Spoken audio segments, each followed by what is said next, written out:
I love wrestling.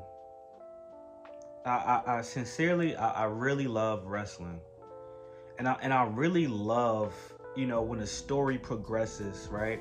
And you start off with a certain opinion, and as the story gets better and better, your opinion kind of changes. You don't really want to flip to the other side, but the story is so good, and the things that are like happen are so good that you're like, I think I'm gonna change my mind. And I will say this: the difference between us wrestling fans and the quote unquote wrestling fans is that, when we have an opinion change or we progress with the story, which is what you're supposed to do with a story. You're supposed to progress with it, not keep your original opinion just because you want to be stubborn, unless that opinion is flowing with the story. I don't care if people go back to my old videos. You was wrong about this, Black Couch. You was wrong about this. I love being wrong. Wrestling is a love story to us fans. It's a story. It's progression. It's psychology. It's shock. It's drama. It's everything. So when I'm wrong about something, quote unquote wrong, because there's an opinion, you have your opinion on the story and the characters, I'm cool with that. And I'll say it. I was wrong about Naomi. Not that she, whoa.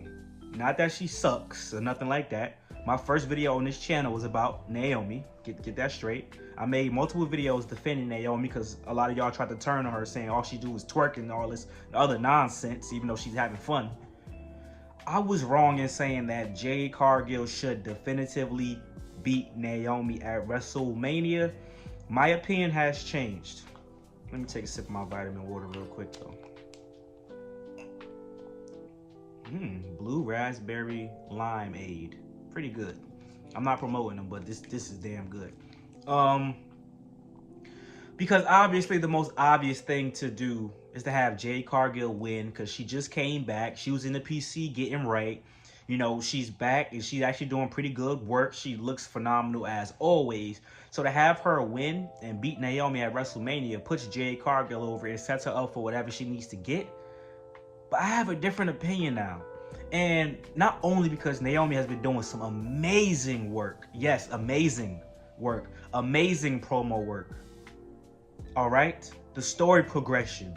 The promo with Bianca Belair. Amazing. The promo, the video package this past Friday, March 28th, my birthday. Happy 30th, belated birthday to myself. Amazing. Right? She's been doing some great work. And Jade Cargill has as well, as a result of this story. This is the most interesting story in women's wrestling in WWE today. More interesting than Tiffany versus Charlotte, and yes, even more interesting than Io versus Bianca versus Rhea Ripley. Yes, it is. Yes, my opinion, but I'm sure you might share the same opinion as well. What story interests you? Not who's going to be the better match, what's the better overall billing, who's going to be the biggest draw. What story is generating the most interest? Who is going the hardest in their story? Naomi and Jade Cargill. But Naomi should win. And you want to know why she should win? Because if Jade Cargill loses, all you got to do is hit the reset button, start from the bottom, come up. That makes Jade Cargill human. She doesn't have to be this super duper undefeatable, even though she took an L to Liv Morgan, but you know what I'm saying, right? You don't got to book her that way. She can start from the bottom, come back up, and win that mid-card women's championship, preferably the SmackDown Women's Championship, United States. SmackDown United States Women's Champ. Y'all know what I'm saying, bro. Right? It's been a long day. That's a good story for Jade Cargill. And it will win some people over who are just like, oh boy, she just came in WWE dominant, even though when you look like that, you're physically imposing. You're supposed to come into WWE looking dominant, but apparently we only care with the people that we like that applies to. If they don't like her from the jump, then they don't care. But whatever the case may be, right? Naomi, though. Now I'm in the mindset if Naomi loses, and I really hate to do this, it's gonna feel like a Shinsuke Nakamura type of deal. And let me explain why I say that, right? Shinsuke Nakamura came back, fire character. Ghost of Tsushima type character. Assassin's Creed Shadow type character. The Last Samurai type character. One of my favorite movies. Won the United States Championship. Ooh, Shinsuke's back, baby. It's the resurgence of Shinsuke Nakamura. We about to cook. You about to have a reign. And loses. Loses it right back to LA Knight. had multiple weeks where he wasn't even wrestling. He was just in the background doing this, just looking at people. Then after he loses, okay, I'm like, okay, maybe they'll write him off. You know, he lost his brother, rest in peace. Maybe that's why. No, he came back like the next week dressed like a damn. He played a jazz flute at a cafe. He looked like Will Ferrell from Anchorman when he's playing the flute. Then he puts on, and I was backstage. Then he puts on the Last Samurai stuff again. So now he's just lost all his mystique, all his aura. So now he's not the Last Samurai. He just dressed up as the Last Samurai now. Because before they was presenting him as if that's how he always coming out. Like that he's just walking around like that. Now the nigga play the jazz flute. Gets beat by, I think, Damian Priest. Which, I mean, yeah. But someone could have interfered and Shinsuke could have won the match, right? But that didn't even happen. So, I say that to say, Naomi, if Naomi loses, she'll just be a good character that had built up until WrestleMania, lost, and then now she's back to being Naomi, but she just has caution tape instead of being the Glow, which is genius, by the way. Her character was being the Glow character. That was her whole spiel, right? That's what people loved, and it was over for many, many years.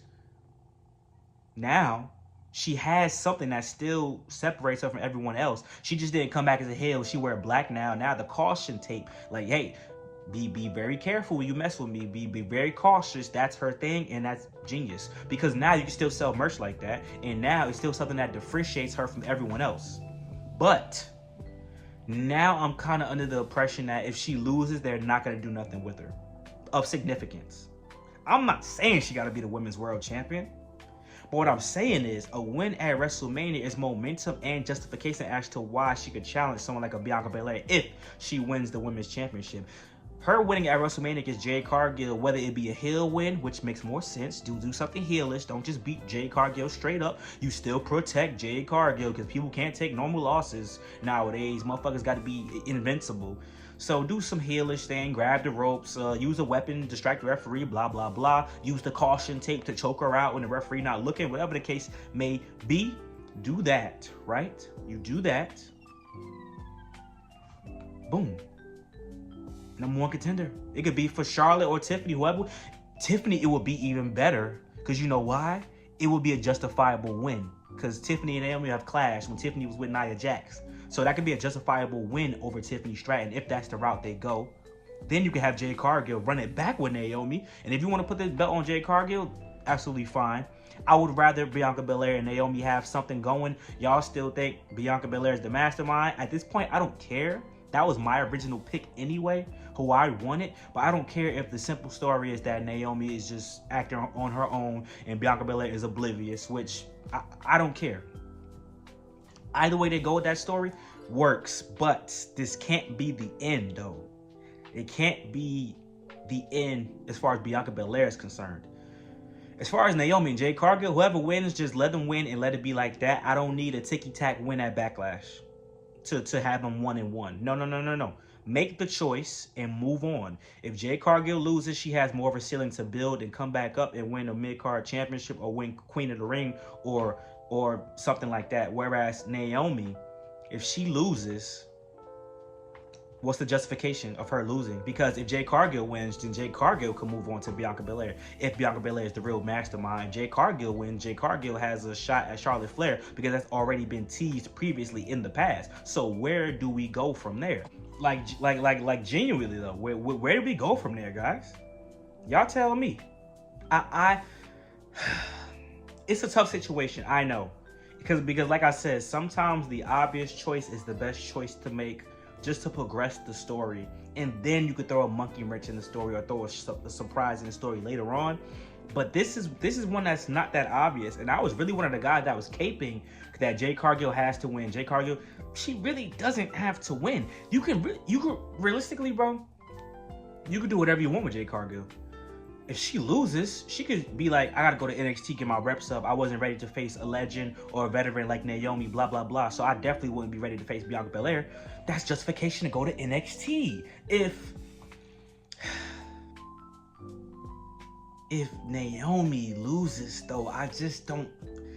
I don't know what they would do, because the like her character got too much momentum as far as it like being interesting, because if she wins, she could just go on a tirade and just start wiping people out. This shouldn't be a one-off thing where she's only this character to build up to WrestleMania, and then whoop, she lost.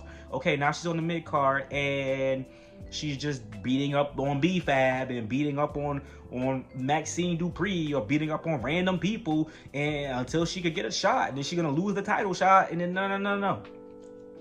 There's more of a ceiling for Jade Cargill if she loses. If Naomi loses, it's kind of like, okay, you're gonna lose, you're gonna have cool gear, whatever the case may be. We know you can do some great character work, but it'll basically just be like what happened to Shinsuke Nakamura. Essentially, if you really think about it, if Naomi loses, she'll be relegated to, well, it's not a guarantee. They can still do something. Well, I'm just saying, it feels like she'll be relegated to the Braun Strowman role. She'll be a step above things that Natalya was doing. And I'm not trying to be funny, but they don't do nothing with Natalya. The thing with Maxine, like, they not even being consistent with that. So it's like Naomi is showing that she can still be something. I'm not saying she has to win, because as I get older, bro, everybody can't be the champion. But her winning against Jade Cargill and having a match against whichever champion, that still builds up interest and a story that I would like to follow, even if she doesn't win, but she should get one more. Because her first run was hella ticky-tacky. After I did that video on Naomi, I didn't know that shit was like 9 days. Her first run. The second run was the real run with the SmackDown Women's Championship. I would love to see Naomi as a I would see her beating Tiffany Stratton rather than if she went against Bianca Belair, unless she won Money in the Bank, which would be dope. Put the caution tape around the Money in the Bank with Naomi, that would be dope. But I'm not trying to jump the gun. I think Lyra or somebody like that is gonna win the next one.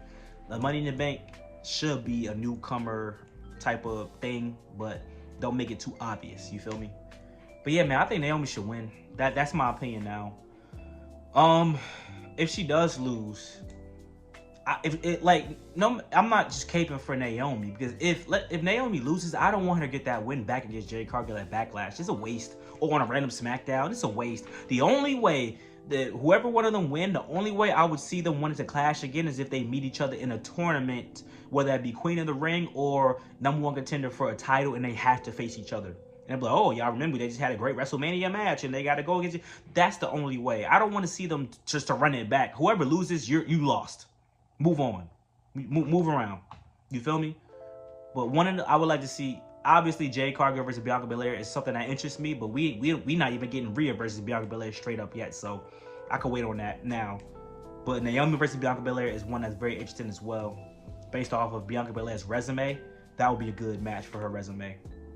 No matter who's the heel, face, whatever the case may be. Obviously, Naomi's going to be the heel, but, you know, people are starting to lose their mind a little bit.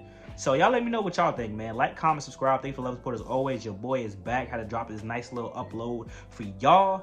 And, man, boy, I tell you, I'm hella tired. I definitely had to drag myself out of bed to make this upload, but y'all know I love wrestling. I love the community. We got some big things coming. I'm going hard, man. Entering a new decade of my life, but the goal is still the same. 10K, and that's the beginning. So we're gonna take over the space, man. You know, we're gonna do what we do, and we're gonna have fun doing it together, man. Like, comment, subscribe. Thank you for love, support as always. Talk to you guys later, man. Peace out.